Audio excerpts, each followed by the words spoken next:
सफलता भी मिलती है और कई बार सफलता नहीं भी मिलती है। इसी तरह से ये मैं काम करती हूँ। मुझे ऐसा लगता है कि जो मेरे पास है, अगर उससे किसी का भला हो जाए, मेरे को मेरी फीस तो मुझे मिल ही जाती है, बट अगर अच्छी तरह से फायदा हो जाए और सही तरह से फायदा हो जाए तो मेरे को उसमें लगता है कि मैंने आज कुछ किया। तो जो संतोष की हम बात कर रहे हैं कि एक चीज है जो हमें करनी ही है, हमारी रिस्पॉन्सिबिलिटी भी बनती है, लेकिन जब हम उसे अच्छे तरीके से कर देते हैं तो खुद भी बहुत अच्छा लगता है, सामने वाले को भी बहुत अच्छा लगता है। और ये कार्य आप सभी को मैं बताना चाहूँगा कि जैसा कि आप जानते हैं कि वाक्षी में ऐसा ही नहीं कि हम किन्हीं भी लॉयर या किन्हीं भी एडवोकेट के पास चले जाते और उनको हम अपने साथ में जोड़ने की कोशिश करते एसोसिएटेड सर्विसेज में। हर एक चीज़ के लिए हमारे पास में कोई ना कोई एक मापदंड ज़रूर होता है, एक पैरामीटर ज़रूर होता है, जिसमें हम इवैल्यूएट करने की कोशिश करते हैं कि जिनको हम आपके लिए लेकर आ रहे हैं, हम मिलकर जिनकी सेवाएं आप तक पहुंचा रहे हैं, वो सब आपको क्या सच में उतनी वैल्यू दे पाएंगे कि नहीं। इंसिडेंस है जो मैं बताना चाहूँगा, हमारे एक बेनिफिशियरी हैं हैदराबाद में। दीदी से मेरा परिचय जो है 1.5-2 महीने पहले हो गया था। मैंने उन्हें इस कॉन्सेप्ट के बारे में बताया था और विश्वास कीजिए ऐसा कॉन्सेप्ट मैं इससे पहले 3-4 लॉयर्स को बता चुका हूँ। लेकिन जब बेसिकली क्या होता है कि सब चीज़ों को समझता हर कोई है, लेकिन ग्राउंड लेवल पर जाकर उसमें बहुत ही कम लोग हैं जो पूरे उन सारी चीज़ों को समझकर क्रियान्वित कर पाते हैं। जब हमारे एक बेनिफिशियरी थे हैदराबाद में, उनका एक केस है जो दीदी ने अभी संभाला। उनकी एक दुकान है, वो हैदराबाद में बैठते हैं और उनको एक दुकान के ऊपर अपना एक प्रोडक्ट जो थे वो अपना एक नॉर्मल फूड प्रोडक्ट देते थे। यहाँ पर कुछ ऑफिसर्स ने आके उनके प्रोडक्ट में कुछ कमी पाई लेबलिंग से रिलेटेड, जिसके कारण एक केस हो गया। इतना छोटा सा केस है, कोई बहुत बड़ा केस नहीं है, लेकिन उसके लिए उनको कम से कम 2.5 से 3 साल हो गए परेशान होते हुए।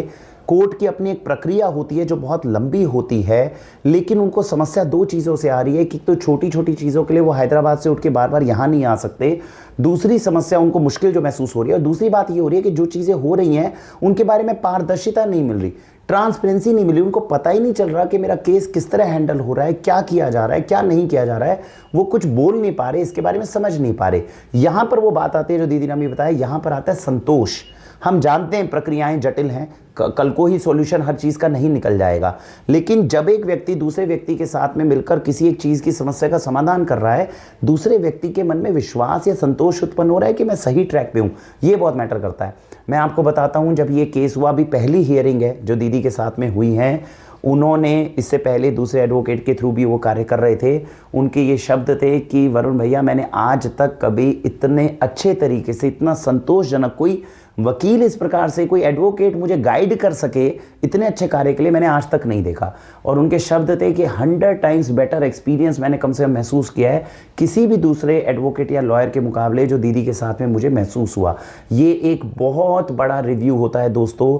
यही वो चीज़ है जो हम लेकर आना चाहते हैं आज के समय में, जब सेवाएं देते हुए हमारा फोकस केवल और केवल, जैसा दीदी ने बताया, हर कोई व्यक्ति सेवा दे रहा है, शुल्क तो उसका मिल ही जाएगा, देने वाला भी आपत्ति नहीं कर रहा, लेकिन एंड ऑफ द डे दोनों ही लोगों को क्या उसमें संतोष उत्पन्न हो पा रहा है, अपने अपने दायित्व को जो दूसरा विक्टिम है वो भी अच्छे से निभा रहा है और हम एज एन एडवोकेट भी उसे अच्छे से निभा पा रहे हैं। ये बहुत मुश्किल चीज़ है, ये समाज में देखने को नहीं मिल रही, इसीलिए वाक्षी की सर्विसेज भी आगे बढ़ती आ रही है। दीदी, मैं आपसे थोड़ा सा जानना चाहूँगा, आपका बहुत बड़ा एक्सपीरियंस रहा है, आपने प्रैक्टिस कब शुरू कर दी थी? थोड़ा सा मैं 2002 में मैंने प्रैक्टिस शुरू कर दी थी जी, पर 2005 तक मैं एक कंपनी में भी थी और मैं एयरफोर्स नेवल हाउसिंग बोर्ड में as a head of the department काम करती थी।